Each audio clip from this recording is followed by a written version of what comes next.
안녕하세요. 텍톤 웨비나에 참석해 주신 여러분 감사드립니다. 오늘 진행을 맡은 텍톤 투자자문의 신종민 상무라고 합니다. 반갑습니다.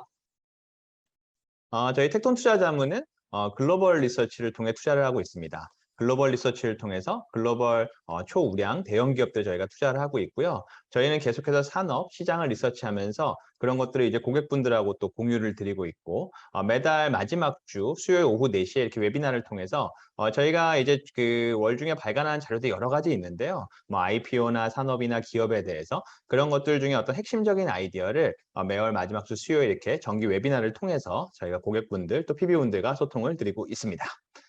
그러면 오늘의 주제인데요. 오늘의 메인 주제라고도 할 수 있는데 최근에 로봇에 대해서 굉장히 관심들이 많으십니다. 그래서 로봇 산업의 어떻게 보면 핵심 기업들, 핵심 어떤 기술, 부품이라고 할 수 있는 감속기, 로봇 구동의 핵심 부품에 대해서 저희 텍톤 투자자문의 박연호 매니저가 발표해 주도록 하겠습니다. 네, 안녕하세요. 투자자문의 박연호라고 합니다. 제가 오늘 요 감속기 시장에 대해서 간단하게 설명드려 보도록 하겠습니다. 이 감속기라고 하시면 사실 어떤 아이템인지 잘 모르시는 분들도 계실 것 같아서 제가 간단하게 일단 설명을 드리면 이 톱니바퀴를 생각하시면 될 것 같습니다. 저희가 기어라고 보통 하는데요. 이 톱니바퀴 사이즈가 다른 두 개가 맞물리게 되면 한쪽은 한 바퀴를 돌 동안 한쪽은 뭐 두 바퀴, 세 바퀴를 돌 수 있는 건 원리를 이해하고 계실 것 같은데요. 이런 회전 속도 차이를 이용을 해가지고 우리가 이제 흔히 말해 토크라고 이야기하는 회전력, 즉 단순하게 얘기하면 힘인데요. 이 속도를 조절해서 이제 힘까지 조절하는 이런 원리를 가지고 작동하는 것이 바로 이 감속기입니다. 이 감속기가 아주 특별한 게 아니라 저희 일상생활에서 만나는 웬만한 기계 장비에는 다 감속기가 사용이 되고 있는데요. 회전이 있는 곳이면 감속기는 무조건 따라간다 이렇게 생각하시면 될 것 같습니다. 가장 뭐 이해하기 편하신 게 지금 자동차에 보면 저희가 기어를 조정하게 되는데요.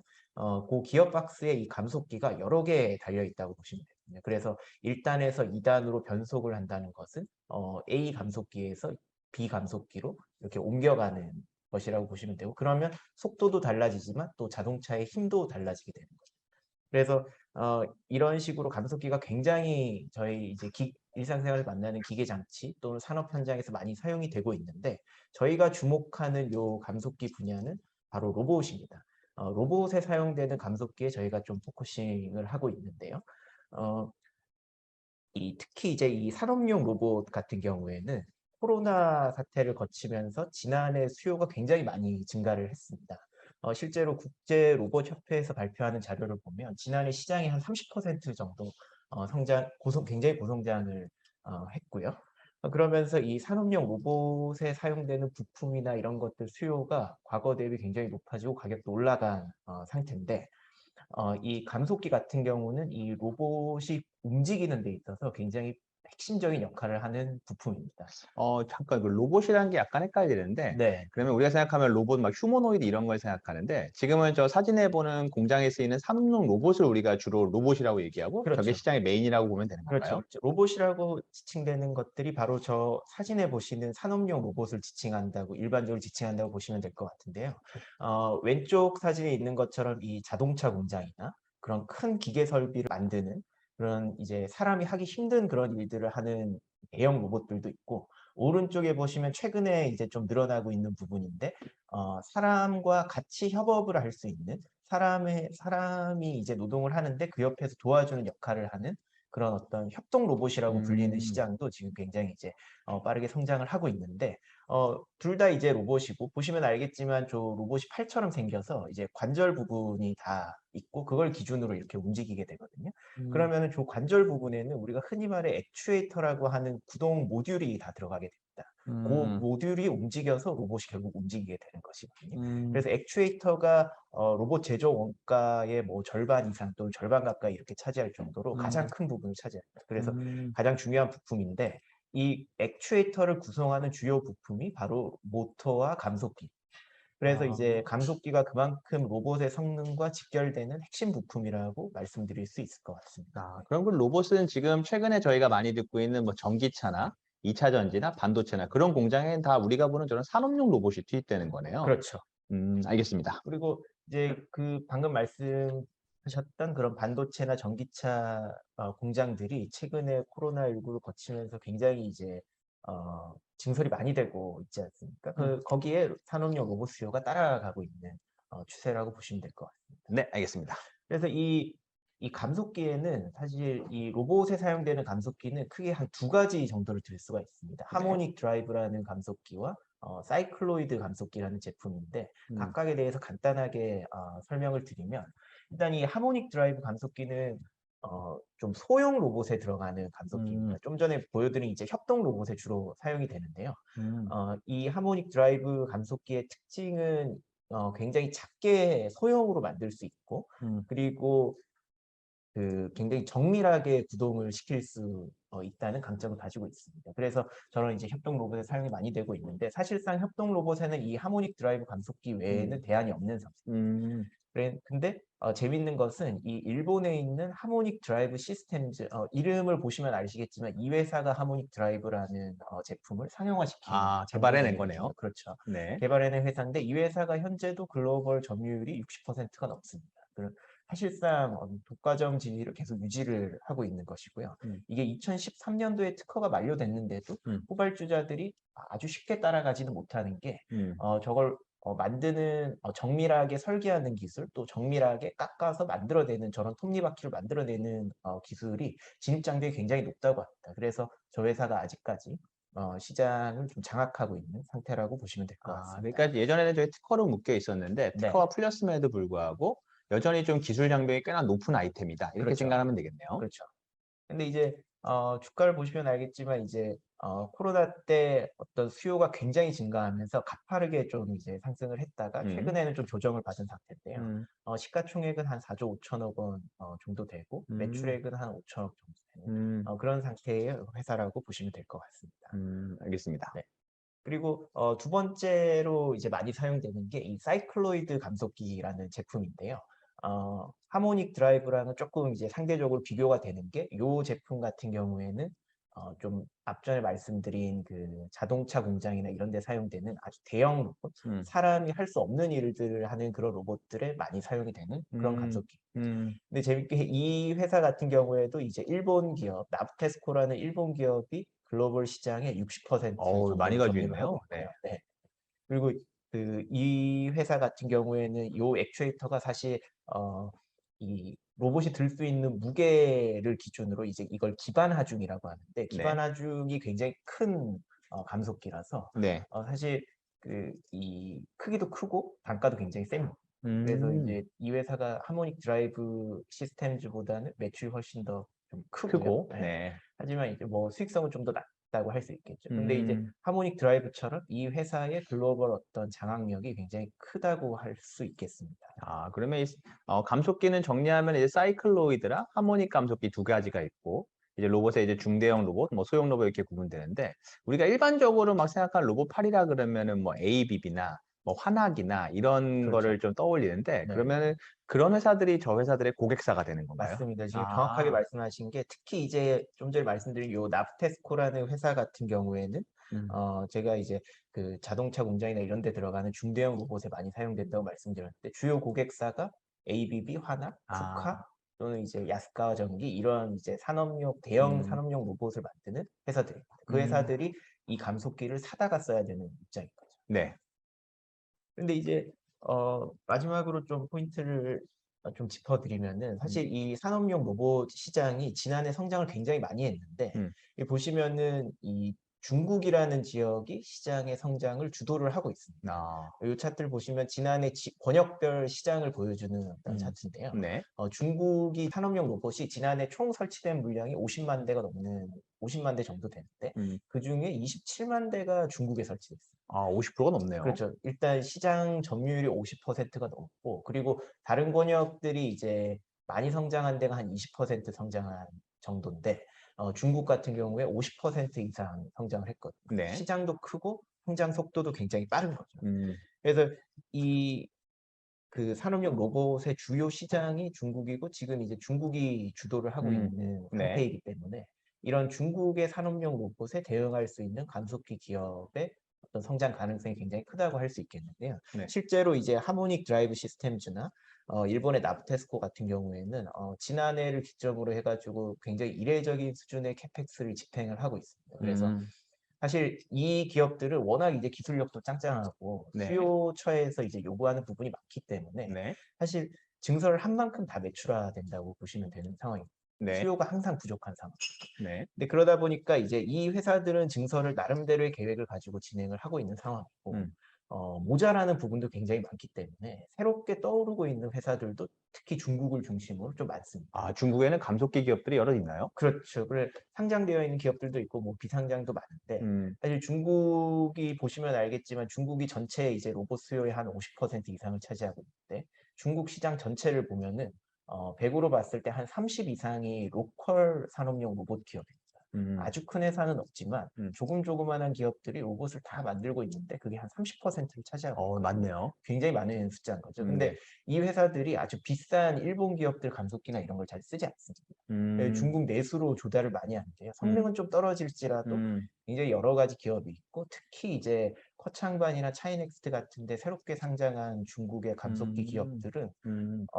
지금 하모닉이나 납테스코 같은 일본의 어떤 글로벌 탑티어 기업을 굉장히 빠른 속도로 추격을 하고 있는 상태입니다. 아, 그래서 정리해드리면 이 감속기라는 것이 산업용 로봇 수요에 따라서 빠르게 성장을 하고 있어서 주요 플레이어들을 굉장히 잘 보셔야 되는데 특히 이제 중국 시장의 성장 속도가 높기 때문에 여기에 음, 잘 대응할 수 있는 기업들을 음. 좀 체크해 보시는 게 좋으실 것 같습니다. 거기에는 중국 본토 기업들도 포함되어 있다고 말씀드릴 수 있을 것 같습니다. 로봇 산업은 이제 많이 기대하는 게 이제 인건비나 뭐 인플레이션이 좀 많이 올라와 있고 네, 이제 여러 가지 비용 절감에서 우리가 자동화 이슈 그런 걸로 이제 많이 되지 않을까 싶은데 네, 저렇게 좀 더 이렇게 깊이 들어가 보면은 대부분의 이제 공장 투자고 그런 전기차나 뭐 2차 전지나 우리가 아는 반도체나 그런 공장이 들어가는 로봇이 대부분이겠네요. 맞습니다. 그리고 중국 같은 경우에는 성장률도 굉장히 높은데 네, 시장도 크고 그 안에서 또 내재화가 상당히 다른 국가들에 비해서는 많이 되고 있다 이렇게 볼 수 그렇죠. 있겠네요. 그렇죠. 아, 그리고 마지막으로 말씀드릴 건 지금 이제 어떤 이제 미중이 어떤 분쟁하고 있는 상황이나 지금 최근까지 이제 음, 이런 어떤 상황들을 보면은 사실 권역별로 제조업 투자가 지금 기대 이상으로 지금 좀 많이 이루어지고 있는 네. 상황이잖아요. 그래서 또 자국의 제조 설비를 이제 갖추려고 하는 니즈가 굉장히 크기 때문에 네. 이런 흐름도 산업용 로봇 수요와 감속기까지 굉장히 영향을 많이 줄 것으로 지금 향후 한 최소한 한 4, 5년 동안에 영향을 줄 것으로 저희가 파악하고 있습니다. 아, 그 마지막으로 한 가지 궁금한 게, 네. 저 미국 시장이 사실은 비중이 아직은 좀 미미해 보이는데, 이제 그렇죠. IRA 관련해서 미국에 투자가 많이 일어날 거라고 네. 하는데, 미국에는 저 로봇을 그러면 누가 공급하나요? 그래서 지금 그것도 이제 의문인 게 이제 미국 같은 경우에 자체적으로 보유하고 있는 저런 제조 로봇 또는 협동 음, 로봇 음, 회사가 그렇게 많지 않습니다. 특히 음, 이제 유럽이나 일본 기업들이 글로벌 시장을 많이 장악하고 있고 네, 최근에 이제 중국의 이제 관련 기업들이 많이 나오고 있는 상태인데 네, 미국의 현지에서 이제 이 산업용 로봇을 만드는 회사는 그렇게 많지 않거든요. 네, 협동 로봇 회사, 뭐 유니버셜 로봇 같은 협동 로봇 회사는 좀 있지만 네, 공장에 들어가는 그런 저런 산업용 로봇을 만드는 음, 회사는 그렇게 많지 않아서 음, 사실 미국 기업보다는 일본 기업이나 또는 유럽에 있는 기업에 음. 좀 더 집중을 하셔야 될 것 같고 뭐 영역을 좀 더 넓힌다면 차라리 이제 한국에 있는 산업용 로봇 기업이나 감속기 기업에 좀 집중을 해보시는 것도 좋으실 것 같습니다. 아, 네, 알겠습니다. 하여튼 내년부터 로봇 산업이 어떨지 한번 관심 있게 지켜보면 좋을 것 같습니다. 네, 감사합니다. 네. 감사합니다. 네, 그렇게 해서 지금까지 한번 우리가 로봇 산업에 대해서 한번 말씀을 드렸고요. 한번 내년부터는 또 로봇 산업도 많은 변화가 있을 것 같으니 한번 관심 있게 보시면 좋을 것 같습니다. 그러면 지금부터 글로벌 투자 전략에 대해서 저희 텍톤 투자자문의 남동준 대표가 발표해 주도록 하겠습니다. 안녕하세요. 반갑습니다. 남동준입니다. 한 달에 한 번인데 생각보다는 자주 뵙는 것 같네요. 매일 들어오시는 분도 계시고 뭐 어쩌다 한 번씩 들어오신 분도 계시지만 저의 이야기가 조금 계속 연결이 되었으면 좋겠다 이런 생각을 하고 있습니다. 오늘 드릴 말씀은 한 15분 정도 걸릴 것 같은데요. 저희들이나 아니면 일반적으로 우리가 참 파악하기 힘들어서 그리고 생각하고 고민하기 힘들어서 간과하는 부분들이 좀 있습니다. 그게 아주 큰 그림이기도 하고 그래서 우리가 조금 좀 추정하거나 예측하거나 전망하기 힘든 부분들이라서 우리가 생각을 안 하려고 하는데 이런 부분들이 굉장히 이렇게 나중에 큰 그 결과가 정반대되는 경향을 갖는 것 같더라고요.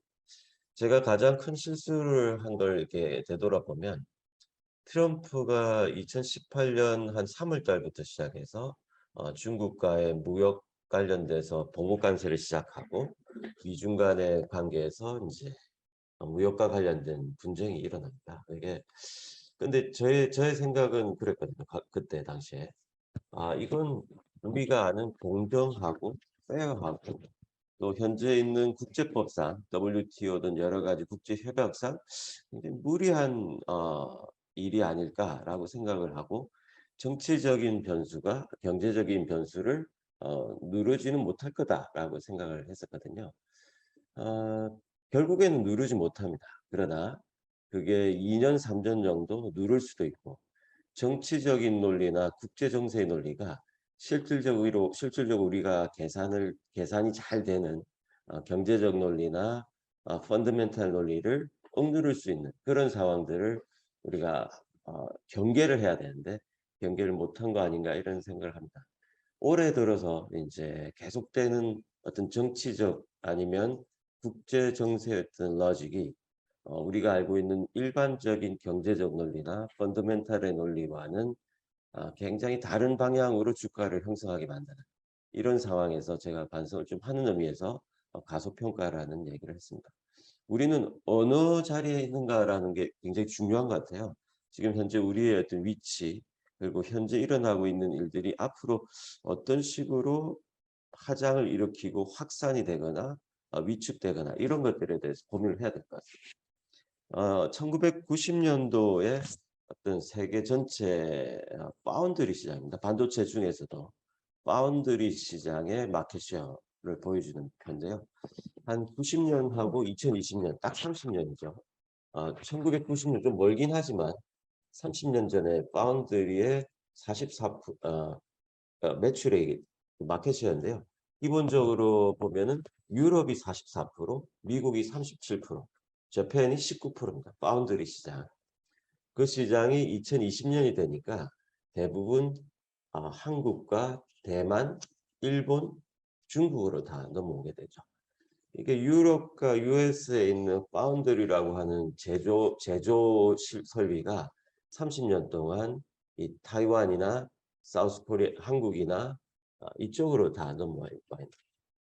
이 정도의 변화를 우리가 생각을 해야 된다라는 건데 이 생각이 굉장히 경제적 논리 그러니까 열심히 하고 또 하나하나 차근차근 한국에서 열심히 하고 대만에서 열심히 하고 이런 것들이 아니다라는 것들을 우리가 조금 느끼게 되는데요. 30년간의 글로벌 반도체 이거는 파운드리가 아니고 전체 반도체의 주도 기업 변화입니다. 30년 전 1990년도에 그 1위가 NEC 일본 회사죠. 그 2위가 도시바, 3위가 히타치, 4위가 인텔입니다. 미국이 한 인텔 정도 되죠. 2020년에 보면 이제 인텔이 1위로 올라오고 삼성전자 1위로 올라오는데 굉장히 저희들이 이제 주의 깊게 봐야 되는 거는 일본이란 나라가 한 군데도 없고 미국이란 나라도 사실은 조금 인텔 외에는 저 제조 경쟁력으로서는 굉장히 수그러든 거죠. 사실 TSMC와 SK 하이닉스와 삼성전자 대부분의 제조 경쟁력을 이 아시아 지역으로 다 들고 온 이유입니다. 근데 이게 그냥 평화롭게 정상적으로 이런 식으로 흘러간 것이 아니라 실제 일본이 주도했던 80년대의 반도체 경쟁력이 어떻게 무너졌는가 하는 것을 우리가 한번 들여다봐야 됩니다. 70년대 이후 80년대 들어서면서 아시겠지만은 대부분 미국 회사들이 일본에 제조를 주고 자기들 로열티 수입으로 모든 걸 다 해버리죠. 사실 인텔도 84년도에 D램을 다 없애버립니다. 그 전에 갖고 있었던 모토로라나 AT&T 이런 회사들이 대부분이 로열티 수입에만 가지고 대부분 제조업 경쟁을 일본으로 다 넘겨버리죠. 근데 그게 아차 싶었죠. 왜냐하면 대부분의 경쟁력을 일본이 가져가면서 경쟁력을 잃게 되고 미국하고 일본의 재정 적자부터 무역 수지 적자부터 시작해서 굉장히 큰 문제로 비화되죠. 좀 먼 얘기지만 81년도 레이건 대통령이 들어와서 이 문제에 대해서 본격적으로 손을 댑니다. 지금 트럼프나 바이든이 했던 것처럼 똑같은 경로를 거치죠. 뭐라고 하냐면 제2의 진주만 공습이다. 그래가지고 일본 기업에다가 덤핑을 매깁니다. 1985년도에 일본 정부가 민간 기업을 지원한 것 같다고 하면서 불공정하다고 제소를 했고 미국 디램 업체인 마이크론이 일본 NEC, 히타치, 미쯔비시, 도시바 등에다 반덤핑 혐의로 제소를 하죠. 그 다음에 플라자 합의까지 해서 앵고를 억지로 끌어내는 거죠. 1986년도에 첫 번째 미일 반도체 협정이 체결돼서 지금과 비슷합니다. 반도체 원가를 공개하라. 그리고 일본에서 수입되는 물량의 20%는 미국 반도체를 하라. 이렇게 조절을 하죠. 그래도 성과가 안 나니까 1987년도에 슈퍼 301조를 동원해서 대대적인 보복 관세를 매기고 다시 2차 협정을 체결합니다. 이런 한 10년간의 노력 끝에 인텔이 다시 1997년도에 반도체를 1위를 회복을 하고 마이크론 테크놀로지라든지 기타 업체들이 다시 부상하게 되죠. 어떻게 보면 삼성전자는 그 미국과 일본의 여러 가지 상황들 때문에 이렇게 지금은 1등, 2등을 이제 차지하게 되는 겁니다. 제가 이렇게 말씀드리는 이유는 현재 어떤 우리가 경제적인 어떤 상황들을 파악할 때 1단계가 지나고 2단계가 지나서 굉장히 경영을 열심히 하고 경쟁력을 높여서 원가 구조를 맞추고 마켓시를 넓혀서 번성한다. 이런 어떤 펀더멘탈의 어떤 기본적인 것들이 아니라 실제로 지금 현재 처한 미국과 중국과 일본과 유럽의 국제 정세와 관련돼서 우리가 생각하기에는 너무너무 불공정한 법, 너무너무 어이가 없는 법들이 실제로 실행이 돼서 그게 거꾸로 펀더멘탈에 영향을 주는 상황들이 벌어질 수 있다는 것을 우리가 염두에 둬야 된다. 이게 더 깊이 각인돼야 된다는 겁니다. 지금 보면 바이든이 만든 법이 굉장히 재밌어요. 칩스도 들어가 있지만 사이언스 액트라고 발표를 하거든요. 이번 7월 달 발표한 반도체, 중국을 견제하는 법안이라고 해서 이제 하는 건데 이게 사이언스 액트입니다. 그리고 얼마 전에 발표한 IRA도 실제로는 자국 부양, 자국의 어떤 인프라 건설, 그리고 전기차와 관련된 부양 뭐 이런 것들인데 그리고 중국을 견제하는 법인데 법은 인플레이션 감축법이라고 딱 숨겨놨죠. 그래서 실질적으로 우리가 언페어하지 않고 과학기술과 인플레이션과 관련된 법안이라고 포장을 해놓은 이런 어이없는 일이 벌어지는 겁니다. 그저께인가요? 시진핑이 이제 당대에서 이제 한 여러 가지 당장 연설문 중에서 아주 우회적으로 표현을 합니다. 여러 가지 상황이 있지만 공산당이 주도를 해서 최고의 과학기술을 만들겠다. 과학기술은 최고의 경쟁력이다. 직접적으로 얘기하면 반도체, 전기차, AI 여기에 모든 공산당의 어떤 역량을 투입해서 미국과 경쟁하겠다. 이렇게 이제 얘기를 하게 되는 거죠. 이 둘 간의 관계가 훨씬 더 격화되는 거죠.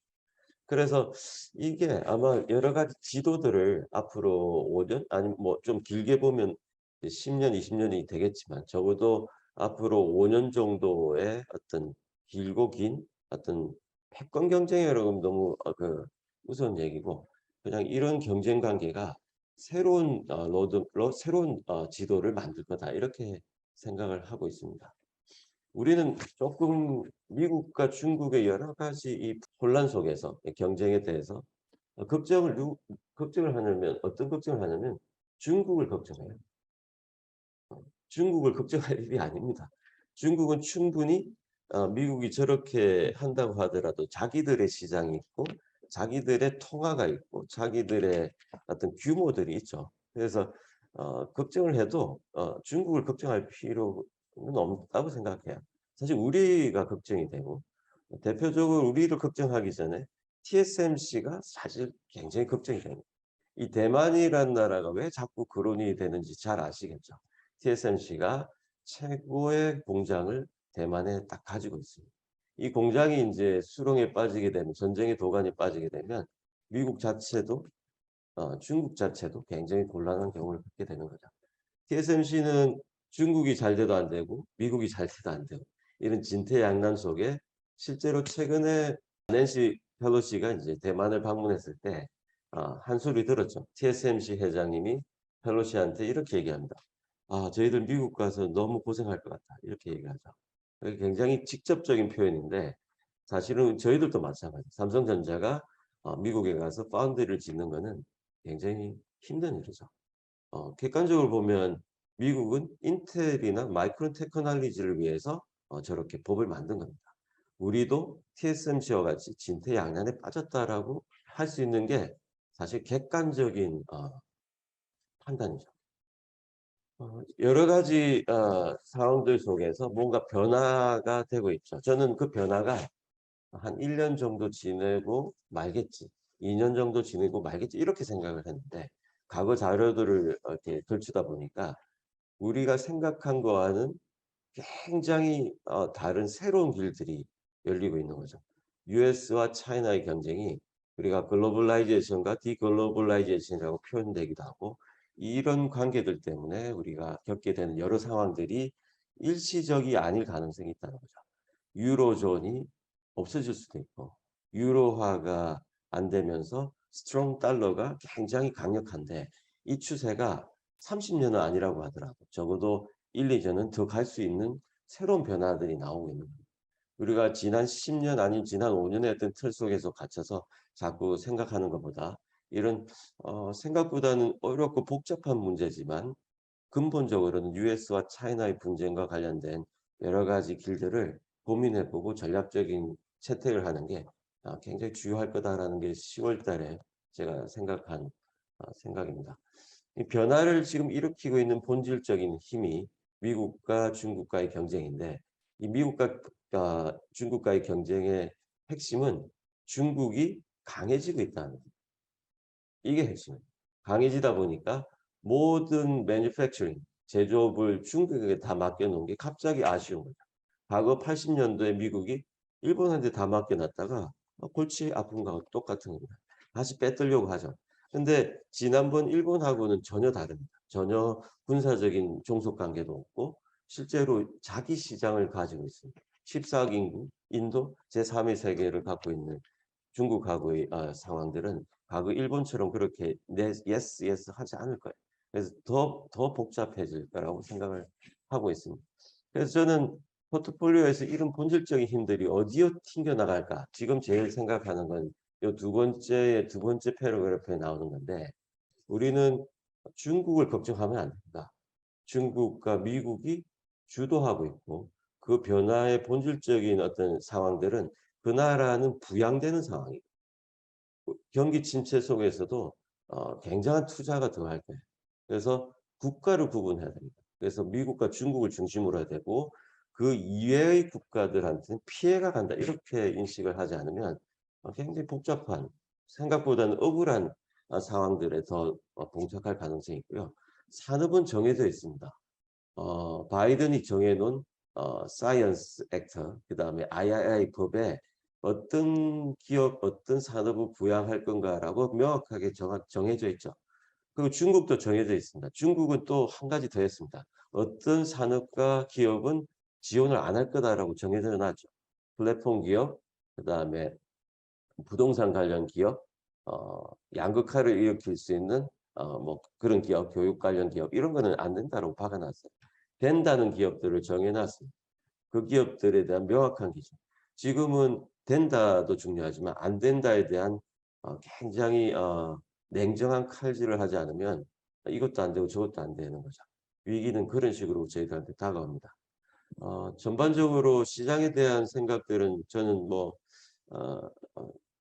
어렵고 혼란스럽긴 하지만은 현재로서는 낙관적인 전망을 갖고 있습니다. 일단 하락할 확률은 뭐 높죠. 지금 현재 현실적인 팩트로 봐서. 근데 하락폭은 낮을 것으로 판단하고 상승할 확률은 굉장히 낮지만 상승의 폭은 클 거라고 생각을 하고 있습니다. 어, 뭐 여러 가지 산업이나 기업이나 이런 뭐 국제 정세나 이런 걸 떠나서 이 모든 것들의 모순덩어리나 이 모든 것들이 얽혀 있는 것들이 표현되는 지표라고 하면 유가입니다.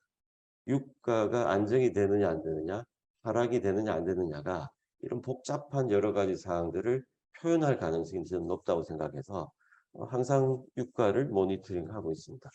전반적인 시장의 상승이라든지 하락의 굉장히 중요한 지표는 유가의 가능성이 높다. 이렇게 생각을 하고 모니터링을 하고 있습니다. 이상입니다. 오늘 복잡한 얘기를 좀 네. 해서 죄송합니다. 그 몇 가지 한번 투자자분들이 궁금해할 만한 거 우리 간단하게 대화를 좀 나누고 마무리해 보려고 그러는데요. 일단은 중국에 대해서 이제 산업 지원이나 법안은 얘기를 해주셨는데 투자자분들이 많이 물어보시는 게 중국 투자해야 되냐? 중국 진짜 어려운 거 아니냐?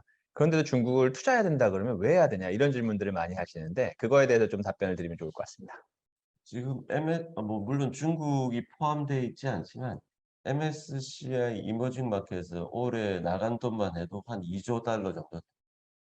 그만큼 신흥국의 어떤 상황들이 굉장히 급박했던 거죠. 저희들은 사실 뭐 마이너스 30%의 느낌으로 있었겠지만 거기서 자유로운 나라가 사실 중국입니다. 물론 중국에서 돈이 빠져나갔지만 실제로 우리가 아는 신흥국의 어떤 느낌들이 아니고 중국 안에서 소화할 수 있는 돈들이 계속 유동성을 갖고 있죠.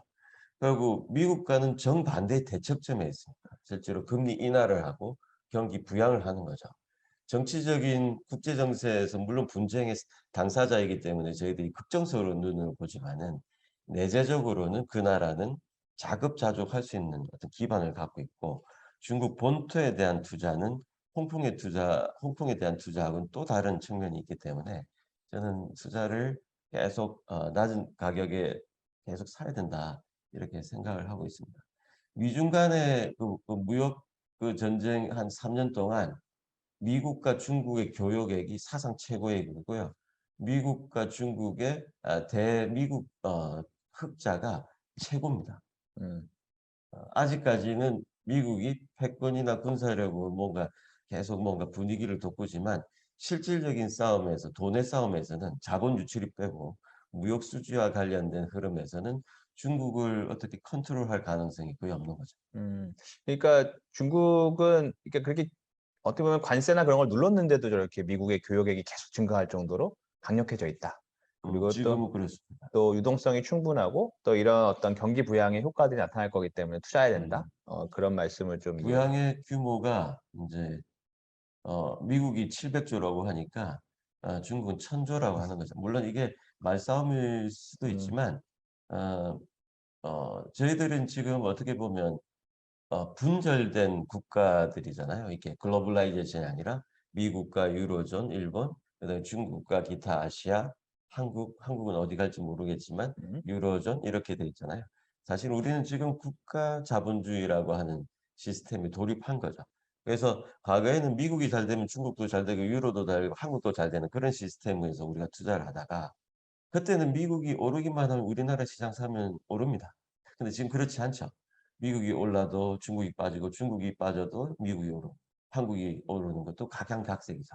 그래서 각 국가별로 우리가 굉장히 분산을 해놓지 않으면 어떤 상황들에서도 굉장히 힘들어지는 거죠. 그래서 분산의 의미로 꼭 중국은 포함이 돼야 된다. 이렇게 생각합니다. 알겠습니다. 그럼 마지막으로 이게 뭐 이렇게 여러 차례 말씀해 주시긴 했는데 근데 그런데도 지금 투자해야 되느냐?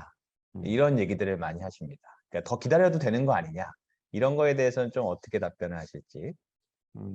대부분 딱 최근에 뭐 이렇게 외국계 증권사 모건스탠이나 골드만삭스 이제 이런 데도 내년 전망하고 뭐 한데 사실은 내년을 조금 좋게는 다들 보고는 있어요. 네, 좋게는 보고 있지만 사실 그거 알고 얘기하는 거겠습니까? 그렇지 않은 거죠. 그리고 지금 상황들이 어떻게 보면 가장 최저점일지 아닐지는 사실 그걸 감이나 어떤 본능적인 어떤 시장의 어떤 주기나 사이클이나 이 감이라고 할 수가 있는 건데요. 지금 우리가 정말 그 비관적인 자세를 가져야 될지 낙관적인 자세를 가져야 될지 하는 측면입니다. 그러니까 시장은 빠진다고 하더라도 우리가 낙관적인 전망을 가지고 있지 않으면 그 기회를 못 잡는 겁니다. 비관적일 때 비관적인 전망을 갖고 있으면 절대 못 잡는 거죠. 아까도 얘기했지만 하락할 확률은 지금 거의 한 80% 정도 된다고 생각을 하고 있죠. 근데 하락의 폭이 어느 정도 될 건가 하는 건 굉장히 좀 다른 측면인데 저는 이 하락의 폭이 낮을 거라고 생각합니다. 왜냐하면 파국이 아니라 혼란이라고 생각하기 때문에 그렇게 생각하고 네.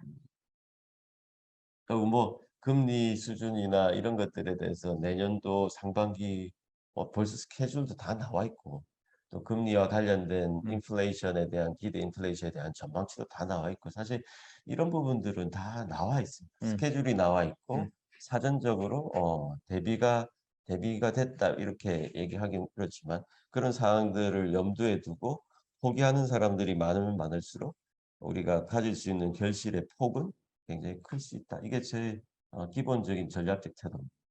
좋습니다. 그래서 어떤 시장에도 좋은 기회가 또 오는 날이 분명히 올 거라고 음. 생각합니다. 예. 그런 시간이 되어서 2022년 10월 텍톤 정기 웨비나는 여기까지 마치도록 하겠습니다. 참석해 주신 여러분들 감사합니다. 감사합니다.